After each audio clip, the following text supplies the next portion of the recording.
हमें चिंता नहीं करना है कि हम क्या खाएंगे, क्या पिएंगे और हम क्या पहनेंगे, क्योंकि वो दिन पूरे हो चुके हैं कि हम चिंता करें कि हम क्या खाएंगे, क्या पिएंगे और हम क्या पहनेंगे। वो दिन खत्म हो गए। चिंता के दिन खत्म हो गए, बोझ के वो दिन खत्म हो गए। जहां हम अपने प्रयोजन के उस बोझ को अपने ही कंधों पर लिए चलते थे, वो खत्म हुए। हमारे पास में अद्भुत प्रयोजन करता है। परमेश्वर हमारी सारी जरूरतों को पूरा करता है। On the mount of crucifixion, fountains open deep and wide, through the floodgates of God's mercy, flowed a vast and gracious sky. Grace and love like mighty rivers poured incessant from above, and heaven's peace and perfect justice kissed a guilty world. Grace and love like mighty rivers poured incessant from above, and heaven's peace and perfect justice kissed a guilty world in love. Truth, you do direct me by your spirit through your word, and your grace my need is meeting as I trust in you, my Lord. Of your fullness you are pouring your great love empower me without measure, full and boundless. Sing that again. Of your fullness you are pouring your great love empower me without measure, full and boundless, drawing out my heart. Grace and love like mighty rivers poured incessant from above, and heaven's peace and perfect justice kissed a guilty world. Let's sing it one last time. Grace and love like mighty rivers poured incessant from above, and heaven's peace and perfect justice kissed a guilty world in love, and heaven's peace and perfect justice kissed a guilty world in love.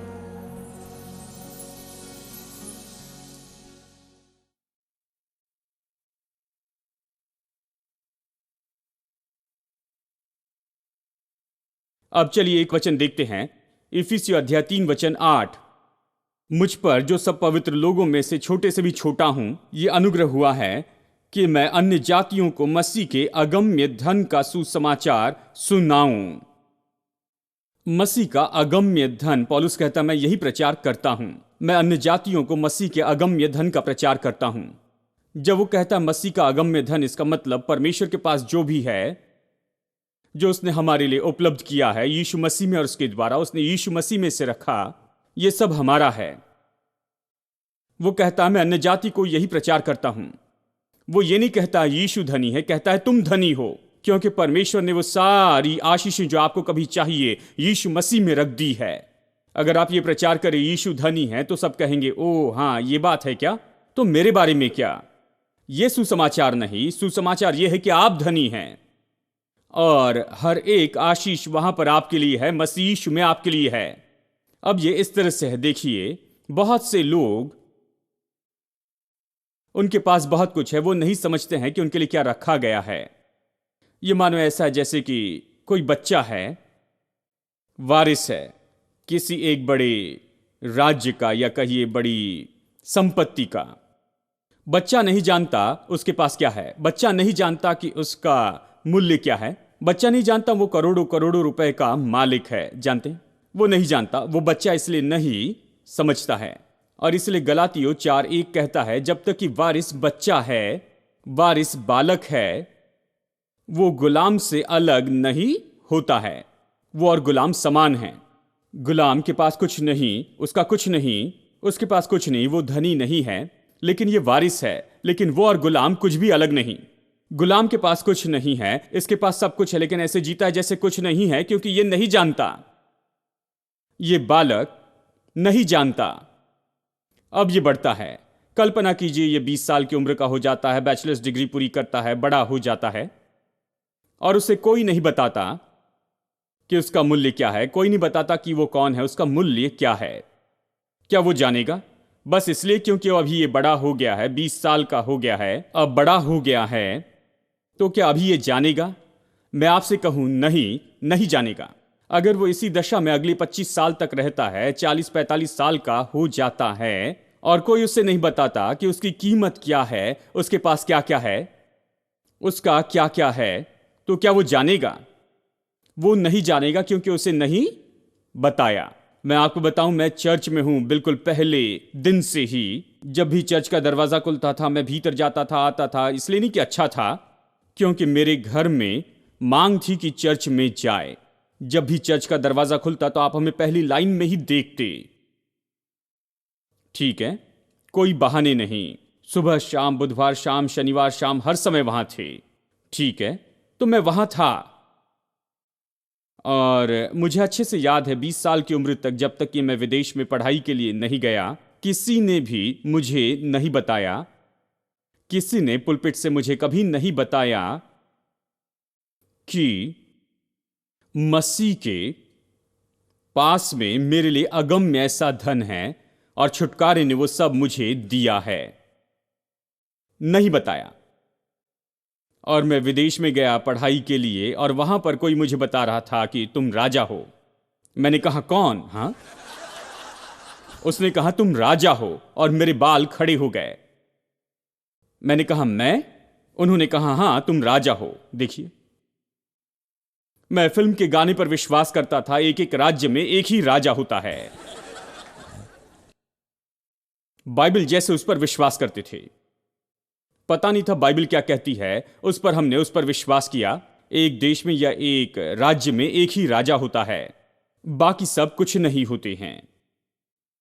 लेकिन उन्होंने कहा सभी राजा है, और उन्होंने एक वचन दिखाया। उत्पत्ति 1:28 में कहा, परमेश्वर ने मनुष्य से कहा, फलो फूलो, बहुगणित हो, पृथ्वी को भरो, सब वश में कर लो और राज्य करो। यह शब्द तो आदम से कहा गया था, जो कि मनुष्य जाति का प्रतिनिधि व्यक्ति था, और इसलिए पूरी मनुष्य जाति को, सभी को राजा होना है। ये तो शब्द है अधिकार के, जो राजा से कहे गए हैं। पहली बार मैं अलग तरह से सोचने लगा, मैं राजा हूं। हां, इसने मुझे चौंका दिया, और ये मेरे दिल में और मन में समाने लग गया। अब मैं खुद को बिल्कुल अलग तरह से देखने लगा। मैं देखने लगा कि मैं कुछ हूं, और फिर वो परमेश्वर के अगम्य धन के बारे में हमें बताने लगे। ये तो असीमित ऐसा धन है जो कि परमेश्वर ने हमारे लिए उपलब्ध करवाया है यीशु मसीह में। यह मैं 20 साल का था, एक बालक जैसे। मुझ में और गुलाम में कोई फर्क नहीं था। मैं भिखारी जैसे जी रहा था, ऐसे जैसे कि मेरे पास कुछ नहीं, क्योंकि मैं नहीं जानता था कि यीशु मसीह में मेरे पास में क्या क्या है। हालांकि मैं 20 साल का था, लेकिन फिर भी बालक के जैसे था, जिसे कुछ पता नहीं था। आप चर्च में रह सकते हैं, 50 या 60 साल के हो सकते हैं, और फिर भी कुछ नहीं जानते हूं। कुछ लोग इस बात में घमंड करते हैं, मैं चौथी पीढ़ी का विश्वासी हूं, निश्चय मैं कुछ जानता हूं। आप क्या जानते हैं? क्या आप अपनी विरासत जानते हैं? जानते हैं कि आपको क्या दिया गया है? देखिए, यह महत्वपूर्ण बात है। आप वहां पर 50 साल रहकर भी कुछ नहीं जान सकते हैं। बालक जैसे रह सकते हैं। आप ऐसे रह सकते जैसे आपके पास कुछ नहीं है। ऐसे रह सकते हैं जैसे आपके पास में कुछ नहीं, आप किसी के मालिक नहीं, और आप किसी योग्य नहीं है। देखिए, और बात तो यह है कि शैतान नहीं चाहता है कि हम इससे जान ले। यही सबसे बड़ी बात है। शैतान नहीं चाहता कि हम इसे जानें। क्या आप सुन रहे हैं? शैतान नहीं चाहता है कि हम इसे जाने। मैं बताऊंगा, देखिए निर्गमन 5 में जानते हैं फिरौन का जो राज्य इस्राएली लोगों के ऊपर था, वो उन्हें गुलाम रखता था। ये चित्र है शैतान का अधिकार लोगों के ऊपर में रखने का। ठीक है, यह आत्मिक चित्र है कि शैतान कैसे लोगों पर राज्य करता है। जानते हैं जब मूसा और हारून फिरौन के सामने जाकर कहते हैं मेरे लोगों को जाने दे, तो ऐसे नहीं कहा हम जाना चाहते, अभी हम गुलाम नहीं रहना चाहते, ऐसे नहीं कहा। क्योंकि अगर वो सीधा फिरौन के पास जाकर कहते तो जानते हैं उन्हें फिरौन से अच्छा प्रत्युत्तर नहीं मिलता था। तो वो देखना चाहते थे कि कैसे फिरौन प्रत्युत्तर देता है। तो उन्होंने जाकर कहा हम एक पर्व को मनाना चाहते हैं, तो हमें कुछ दिनों की छुट्टी दे दो, हम अपने लोगों को लेकर वहां पर जाएंगे। मुझे पता नहीं, शायद वहां पर वो जाते और वहीं से भाग जाते, पता नहीं क्या योजना थी, लेकिन वो इसे जांच रहे थे, फिरौन को जांच रहे थे। कहा हमें पर्व के लिए जाना है। और फिरौन की प्रतिक्रिया थी तुम्हें पर्व के लिए जाना है, मतलब तुम्हें छुट्टियां चाहिए। इसका मतलब यह है तुम्हारा काम तुम्हारे लिए काफी नहीं है, तुम्हें काफी काम नहीं दिया गया, तो अभी से मैं तुम्हें भूसा भी नहीं दूंगा, तुम्हें यह खुद ढूंढना होगा, खुद ढूंढो, और तुम्हें ईंटें भी बनाना होगा, और तुम्हारा लक्ष्य कम नहीं करूंगा। अब इसे सुनिए, दुख की बात है। वचन 9, फिरौन कहता है उन मनुष्यों से और भी कठिन सेवा करवाई जाए कि वे उसमें परिश्रम करते रहे। यहां परिश्रम के लिए जो शब्द आया है कि वो उसमें कष्ट करते रहे, कि वो उसमें, देखिए इंग्लिश में कष्ट बढ़ाओ, इस तरह से वो कहता है। इस तरह से लिखा है कि वो दुख उठाते जाए, बहुत काम के द्वारा वो कष्ट करे, उन पर और काम लादा जाए कि वो कष्ट करते जाए और झूठी बातों पर ध्यान न लगाएं, और उनके पास में समय, खाली समय न हो कि वो सुने मूसा और हारून की बात को, जो प्रतिज्ञा के देश दूध और मधु के बारे में कह रही हैं। ये लोग जाकर उनके सुनते हैं, उन्हें समय नहीं देना, बस सुबह से शाम तक इनके ऊपर काम को लादते जाओ कि वो इसे नहीं सुन सके। अब मैं आपको ये बताऊं, आज बहुत से लोग शैतान के जाल में फंसे हुए हैं।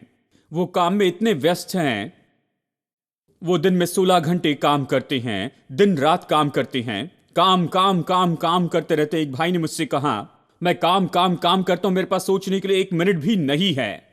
मैंने कहा जो नहीं सोचता वो मूर्ख है।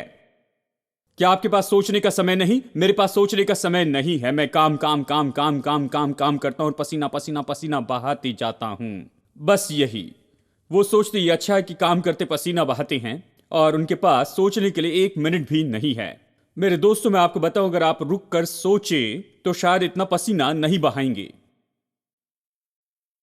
आपको सोचना है। शैतान नहीं चाहता है कि आप समय ले और सोचते चले जाए। शैतान समय नहीं देना चाहता है कि आप एएफटी के पास में आकर रुक कर सोचे रविवार की सुबह कि इस तरह का संदेश सुने, क्योंकि अगर आप इस तरह का संदेश सुनते हैं तो आप बिल्कुल सीधे हो जाएंगे। आप कष्ट करना बंद कर देंगे और आशीष में जीना शुरू कर देंगे। तो वो आपको खो देगा, उसका एक गुलाम चला जाएगा। वो लोगों को कष्ट में रखना चाहता है, वो आपको काम में व्यस्त रखना चाहता है। वो चाहता है कि आप कष्ट करते चले जाए, आपको पैसे कमाने में व्यस्त रखे, कि आप व्यस्त रहे और आपके पास परमेश्वर के लिए समय ना हो।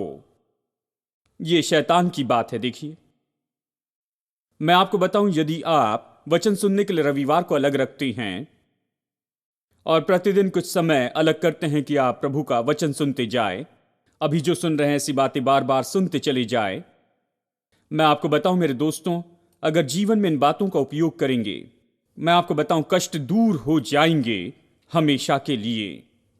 हां, यह शैतान की योजना है। शैतान फिरौन के जैसे कहता है इन्हें काम करने दो, कष्ट करने दो, इन्हें व्यस्त रखो, इन्हें कोई समय न दो कि सैम चेलोदराई की बात सुने या ऐसे किसी प्रचारक की जो आशीष पर प्रचार करते हैं, क्योंकि अगर वो आशीष को सुने तो बर्बाद हो जाएंगे। हां, अपनी गुलामी से बाहर आएंगे। इन्हें काम में लगाओ, इन्हें काम में लगाओ, काम में लगाओ। कितनी भयानक बात। मैं कहता हूं शैतान जानता है कि मैं रुक कर सोचने लगूंगा। कोई बात नहीं, ज्यादा पैसा नहीं कमाया तो मैं रुककर परमेश्वर का वचन पढ़ूंगा, मैं रुककर परमेश्वर का वचन सुनूंगा, मैं रुककर सुनूंगा कि परमेश्वर मेरी समस्या के बारे में क्या कहता है, क्योंकि हर दिन जाकर कष्ट करने में कोई मतलब ही नहीं है। मैं प्रतिदिन पसीना नहीं बहाऊंगा, मैं तो बस रुककर सोचते जाऊंगा, मैं रुककर सोचते जाऊंगा कि मेरी समस्या के लिए परमेश्वर की ओर से क्या हल है। हेलो, क्या आप यहां हैं? चलिए अंत में मैं आपको कुछ दिखाकर संदेश खत्म करूंगा। देखिए, मरकुस 2:27 हमने इसे पहले पढ़ा है, इसे हम फिर से नहीं पढ़ेंगे। यह कहता है कि सब्त का दिन, यानी मनुष्य सब्त के लिए नहीं बना है, लेकिन सब्त का दिन मनुष्य के लिए बना है।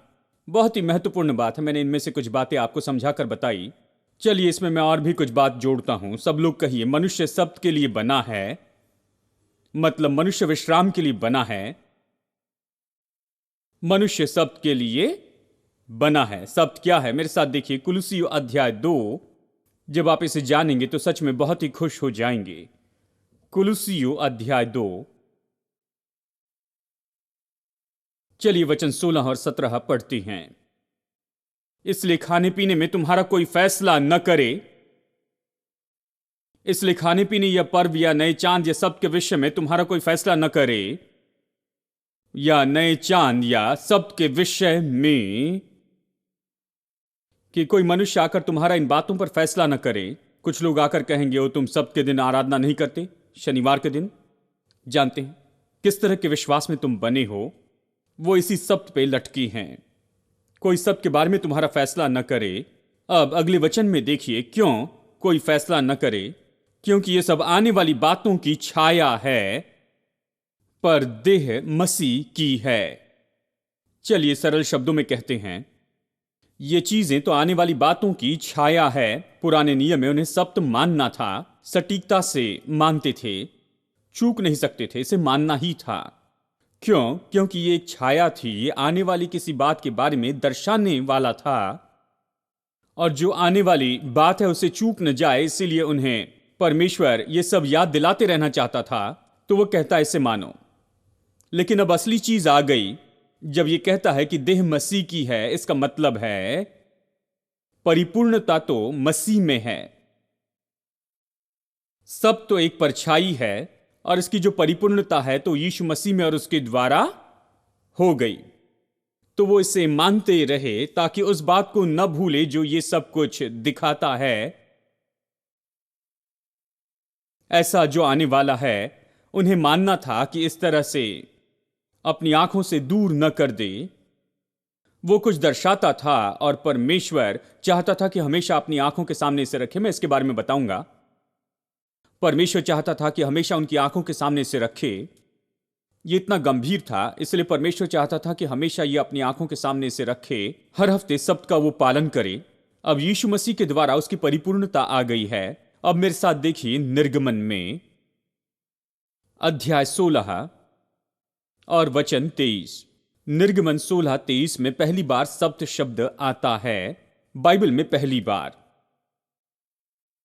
यहां उत्पत्ति की पहले और दूसरे अध्याय में जब यह कहता है कि परमेश्वर, प्रभु परमेश्वर, उसने 6 दिन तक काम किया और उसने फिर उसके बाद में विश्राम किया 7वें दिन, लेकिन सब्त शब्द उपयोग नहीं हुआ। सब्त शब्द जो है निर्गमन 16:23 में पहली बार उपयोग किया गया, उसके बाद हमेशा इसका उपयोग हुआ। अब बाइबल के अनुवाद में एक नियम है, इसे पहली बार बताया गया का नियम कहते हैं। मतलब कि जब भी बाइबल में कोई बात वहां पर पहली बार बताई गई तो उसकी ओर अच्छे से ध्यान दीजिए, क्योंकि ये वहां उसके बारे में बहुत ज्यादा प्रकट करता है बाकी सारी जगह से बढ़कर। ये सबसे महत्वपूर्ण सच्चाई वहां ज्यादा प्रकट करेगा, उसके बारे में और ज्यादा बताएगा वहां बाकी सब जगह से बढ़कर। पहली बार जहां बताया गया है, पहली बार बताना महत्वपूर्ण है। तो चलिए इसे पढ़ते हैं, अध्याय 16 और वचन 23। निर्गमन 16:23। उसने उनसे कहा, यानी मूसा ने कहा, यह वही बात है जो यहोवा ने कही, क्योंकि कल परम विश्राम अर्थात यहोवा के लिए पवित्र विश्राम होगा। यहां पहली बार आया सब्त यहां, इसलिए तुम्हें तंदूर में जो पकाना है उसे पकाओ और जो सिझाना है उसे सिझाओ, और इसमें से जितना बचे उसे सवेरे के लिए रख छोड़ो। ये कहता है जो कुछ पकाना है उसे पकाओ, जो कुछ सिझाना है उसे सिझाओ, उसे अगले दिन तक रखो। याद रखिए, जब मन्ना जमा कर रहे थे तो उसने कहा कि इसे कल के लिए मत रखना। उन्होंने रखने की कोशिश की और फिर वो सड़ गया। ठीक है, लेकिन अब कहता है कल सब्त है, मैं नहीं चाहता कि तुम इस दिन इसे जमा करो, कि सब्त के दिन तुम बाहर जाकर जमा करो। ये काम है, मैं नहीं चाहता तुम ये करो। इसलिए आज तुम्हें जो कुछ पकाना है उसे पका लो, जो सिझाना है उसे सिझाओ, जो करना है करो, उसे रखो। सुबह तक जब उन्होंने उसको मूसा की इस आज्ञा के अनुसार सवेरे तक रख छोड़ा, तब न तो वो बसाया न उसमें कीड़े पड़े। अब ये सब्त क्या दर्शाता है? पहली बार किस बारे में बताया? देखिए, पहली बार बताया जब उन्होंने 6 दिनों तक मन्ना जमा किया था। ठीक है, 7वें दिन उन्हें जमा नहीं करना था, क्योंकि जो भी 6ठे दिन जमा करोगे वो काफी होगा 7वें दिन के लिए। जमा ना करना। मैं दिखाऊंगा ये क्या दर्शाता है। सब तो ये तो परछाई थी, ये दर्शाता है कि एक दिन परमेश्वर मनुष्य को उसकी परिपूर्णता में जरूर लेकर आएगा, कि वो फिर से परमेश्वर के प्रयोजन में विश्राम करेगा और फिर मनुष्य को बाहर जाकर अपने प्रयोजन को फिर से लेने की जरूरत नहीं होगी। हेलो, सब्त कहता है कि तुम्हें यह सब कुछ करने की जरूरत नहीं, ये बोझ उठाना नहीं है कि अपने ही प्रयोजन को ढूंढते रहो। सब्त आ गया है, चिंता ना करो, जो कुछ कल दिया गया था वो आज के लिए काफी अच्छा है। तुम्हें बाहर जाकर अपना प्रयोजन नहीं ढूंढना है। और मैं आपके लिए घोषित करूं कि जब यीशु आया तो हमारा सब्त आ गया, सब्त पूरा हो गया। और फिर उस समय से, जब से यीशु मसीह आया, उसने हमें संबंध में जोड़ दिया यहोवा यीरे से, जो कि हमारा प्रयोजन करता है। तो हमें चिंता नहीं करना है कि हम क्या खाएंगे, क्या पिएंगे और हम क्या पहनेंगे, क्योंकि वो दिन पूरे हो चुके हैं कि हम चिंता करें कि हम क्या खाएंगे, क्या पिएंगे और हम क्या पहनेंगे। वो दिन खत्म हो गए, चिंता के दिन खत्म हो गए, बोझ के वो दिन खत्म हो गए। जहां हम अपने प्रयोजन के उस बोझ को अपने ही कंधों पर लिए चलते थे, वो खत्म हुए। हमारे पास में अद्भुत प्रयोजन करता है। परमेश्वर हमारी सारी जरूरतों को पूरा करता है। सब शुरू हो चुका है, वो एक दिन में ही खत्म नहीं हुआ। यीशु के आने से लेकर आज के दिन तक ये हमारा सब्त है। हम सब्त में जी रहे हैं। वो सब्त तो दर्शाता था कि एक दिन मनुष्य अपनी परिपूर्णता में आएगा यीशु मसीह में और उसके द्वारा, जहां उसे बाहर जाकर अपना प्रयोजन लेना नहीं पड़ेगा।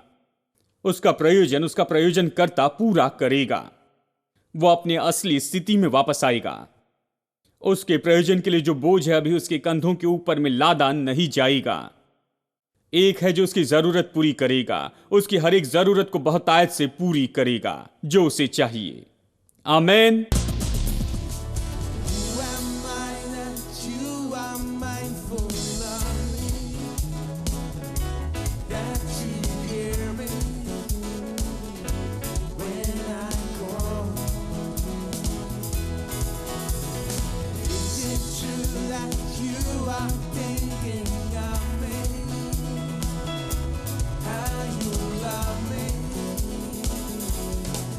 It's amazing.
of God. I am a friend of God. I am a friend of God. He calls me friend. I am a friend of God. I am a friend of God.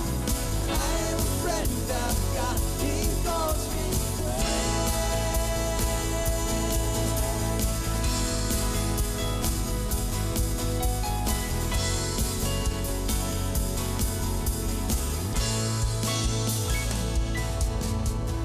God Almighty, Lord of glory, you have called me friend. God Almighty, Lord, you have. Oh, you call us your friends, oh Lord.